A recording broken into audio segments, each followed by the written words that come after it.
This is my family. I found it all on my own. If you want authenticity, you're gonna have to just totally overhaul all the people that work at Disney and install Native Hawaiians who have lived the culture, who are a part of the culture, who are the culture. And then I would say you would get a more authentic output. Don't expect white people that work at Disney who have no idea what the Hawaiian culture is about to make executive decisions about a movie about Hawaii and have it be authentic. That does not exist in any universe.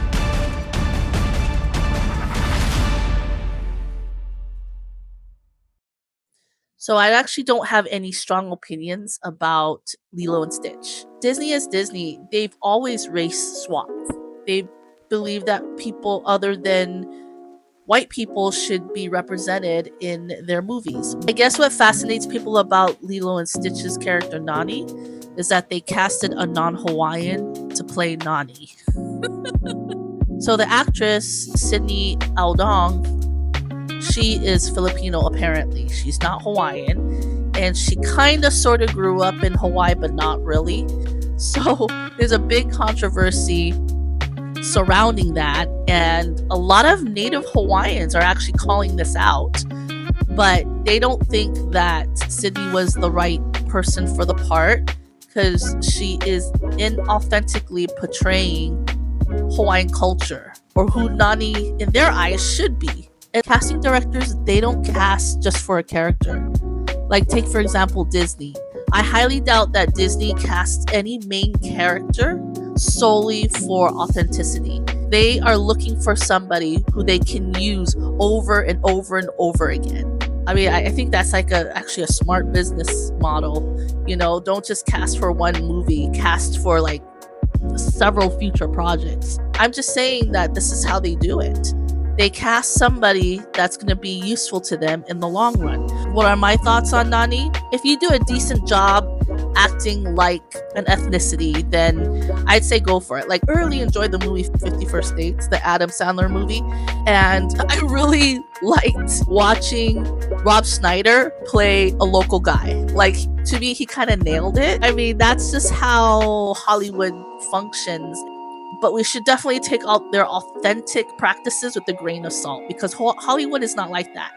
And neither is Disney. I mean, if you were going for authenticity, then that's the thing to do, but they weren't. That's the thing. That's the whole point. Because as long as you're a Disney star, you're never just a one-time deal. Like Auli'i Cravalho, as soon as she got casted, I knew that Disney was going to use her for other stuff. And sure enough, they did. She had a stage adaptation of The Little Mermaid.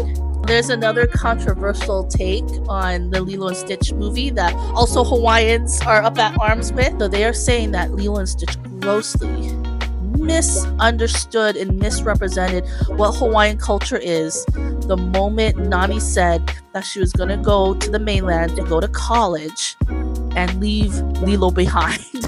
Hawaiians in general, not saying all Hawaiians, but Hawaiians in general would never leave their family behind. And if they have to, like if kids do go off to college on the mainland, or they have to leave their home, they get homesick really fast. It's not natural for Hawaiians to be away from their family for so long.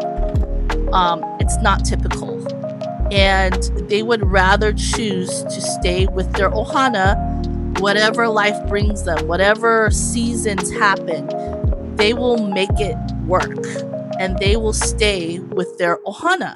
And this is really what I think they got it wrong, is that maybe they assumed that Hawaiians would be more open to the prospect of this idea of foster care. The foster care system does exist, and there are a lot of Hawaiians that are in foster care. But in no way, shape, or form do the people want it that way. There are many Hawaiian parents who don't want to give up their children to foster care. Through uneasy circumstances, some of them reluctantly have to. And I know some of those people, and they don't want to do that. And I know that they would fight tooth and nail to keep their kids. So when Hawaiians say that this doesn't represent who they are as a culture, like I quite agree. Hawaiians are very family oriented, and really, Ohana means no one gets left behind.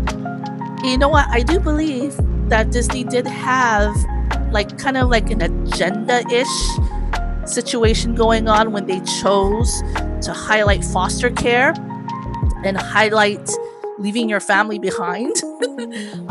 Because there is no way that a Hawaiian would leave to go to the mainland for a major that you can take in Hawaii, and the University of Hawaii happens to be the best in that major. Like, what are they thinking?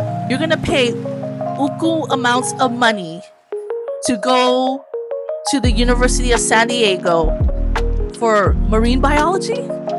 To justify that would take an extreme amount of mental gymnastics. So of course they had an agenda. But on the flip side, I too know of many single moms who had done exactly what Nani did, who for a season would leave their children with their mom or their dad, or their grandma or grandpa, or even maybe auntie or uncle, to go off and work towards getting a better life for their kids.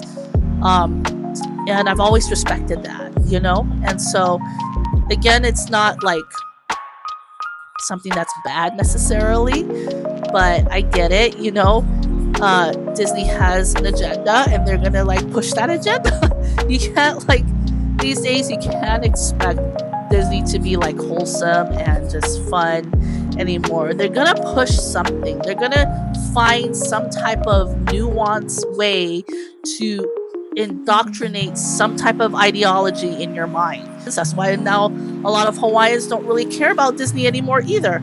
Again, if you want authenticity, you're gonna have to just totally overhaul all the people that work at Disney and install Native Hawaiians who have lived the culture, who are a part of the culture, who are the culture. And then I would say you would get a more authentic output. Don't expect white people that work at Disney who have no idea what the Hawaiian culture is about to make executive decisions about a movie about Hawaii and have it be authentic. That does not exist in any universe. I say you need to really just see for yourself if you like this movie or not. I mean, some people aren't bothered by Sydney. Some people aren't even bothered by the fact that Lilo gets side pushed by Nani for her dreams and goals in life. I mean, to each his own. For me, it's not a strong opinion. In fact, I would be extremely shocked if they just put out a wholesome, fun, entertaining, for entertainment purposes only type of movie. That would be a very pleasant surprise, but I doubt I'm going to see that anytime soon. So there you go.